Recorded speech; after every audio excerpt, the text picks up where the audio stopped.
اللہ نے دعوت دین کا جو اسلوب بیان فرمایا، قرآن پاک کی وہ آیت کریمہ جو میں نے آپ کے سامنے پیش کی ہے، اس کے تناظر میں اسے بہت سلیقے سے سمجھنے کی ضرورت ہے۔ اللہ نے اپنے راستے کی طرف بلانے کے لیے ارشاد فرمایا، ادعو الی سبیل ربک، اے انسان اپنے رب کے راستے کی طرف بلا۔ تو انسان جو بھی داعی ہو، مبلغ ہو، اس کی پہلی ذمہ داری یہ بنتی ہے کہ وہ رب کے راستے کی طرف بلائے، اپنی شخصیت کی طرف نہ بلائے۔ یعنی ہماری اپنی شخصیت کو ہم نہایت مہذب بنا کر کے نہ پیش کریں۔ یہ بات اس لیے میں زور دے کے عرض کر رہا ہوں کہ آج کے دور میں حضرت سیدنا عبداللہ ابن مسعود رضی اللہ تعالیٰ عنہ کے قول کے مطابق تقریباً ایسا ہی ہو گیا ہے کہ فقہاء قلیل ہو گئے ہیں، خطباء کثیر ہو گئے ہیں، اور یہ چیز ٹوٹنی چاہیے۔ اور اس ہمہ ہمی میں یہ بھی ہوتا جا رہا ہے کہ دعوت دین ثانوی درجے میں چلتی چلی جا رہی ہے۔ ہماری شخصیت، ہمارا پیشکش، ہمارا انداز اور ہمارا پروٹوکول یہ فرسٹ بنتا جا رہا ہے، جو دعوت دین کے تقاضوں کے سراسر خلاف ہے۔ اللہ نے ارشاد فرمایا، ادعو الی سبیل ربک، اپنے رب کے راستے کی طرف بلایا۔ اور رب اپنے رب کا راستہ، اے انسان تیرے رب کا راستہ۔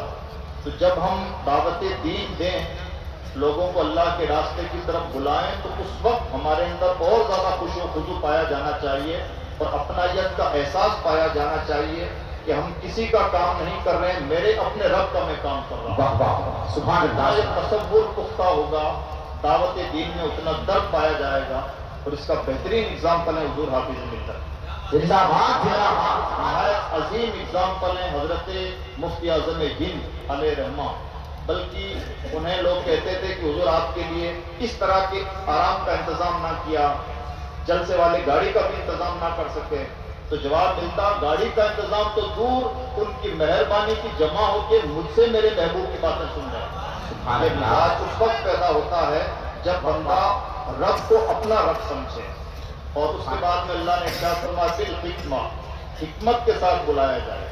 جب رب کے راستے کی طرف دعوت دینا ہے تو دعوت کے لیے بولنا ہوتا ہے، لیکن بولنے سے بھی پہلے رب نے اس بات کا حکم دیا، جو طریقہ بتایا قرآن پاک میں، وہ حکمت بتایا۔ بولنا بعد میں ہے، اس سے پہلے سمجھنا، عقل کا لیول، حکمت اور دانشوری ہے، اور یہ ایک اہم ترین چیز ہے۔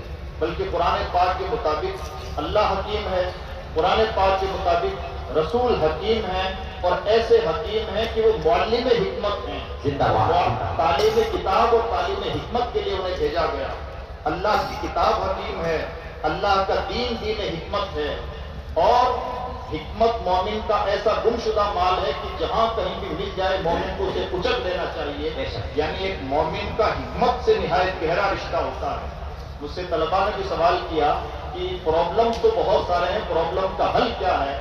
پرابلم کا سنگل حل اگر ہم اللہ کی کتاب کی روشنی میں دیکھنا چاہیں تو حکمت ہے۔ یعنی حالات کیا ہیں، حالات کے اکارڈنگ ہمیں خود فیصلہ لینا ہے، اور اگر ہمارے اندر حکمت ہے، سمجھ بوجھ ہے، دانشوری ہے، دین کو گہرائی کے ساتھ ہم سمجھتے ہیں، تو خود بخود ہم کسی ایک اچھے نتیجے تک پہنچیں گے اور وہ کام انجام دے لیں گے جو ہمیں دے دینا چاہیے تھا۔ اس کے بعد میں اللہ رب العزت نے موعظت حسنہ کی بات کی، یعنی موعظت حسنہ بھی بعد میں ہے۔ پہلی بات تو موعظت حسنہ ہی ہونی چاہیے، جارحانہ انداز نہیں ہونا چاہیے۔ جارحانہ انداز سے، سخت لہجوں کی تنقید سے، کسی کی تنقید تو کی جاتی ہے، تبلیغ نہیں کی جا سکتی۔ اور یہی وجہ ہے کہ جارحانہ انداز کی وجہ سے سنیت کا دائرہ تنگ تو ہوا ہے، اس کا جو توسع تھا وہ توسع کہیں نہ کہیں غائب ہوتا چلا گیا ہے۔ لہذا ایک بار پھر ہمیں اسلام کو اس کی حکمت بالغہ کے ساتھ سمجھنا ہے، لیکن موعظت حسنہ سے بھی پہلے اللہ نے جس چیز کو پیش فرمایا، بولنے سے بھی پہلے وہ ہے حکمت۔ اور جب انسان کے اندر حکمت ہوتی ہے تو انسان حالات کے اکارڈنگ پالیسی بنا لیتا ہے۔ ہر عہد میں ایک لاٹھی سے نہیں ہانکتا، تمام زمانوں میں ایک ہی طریقہ نہیں اپنایا جاتا، تمام مندوبین اور مدعوین کے سامنے ایک ہی لہجہ نہیں اپنایا جاتا۔ اور یہ موعظت حسنہ بھی اتنی عظیم ترین چیز ہے کہ اللہ علیم و خبیر ہے، سب کچھ جانتا ہے کہ فرعون کسی صورت کلمہ نہ پڑے گا، لیکن اس کے باوجود حضرت موسیٰ اور ہارون علیہ السلام دو نبیوں کو اس کے پاس بھیجا گیا، اور حکم یہی دیا گیا جانتے ہوئے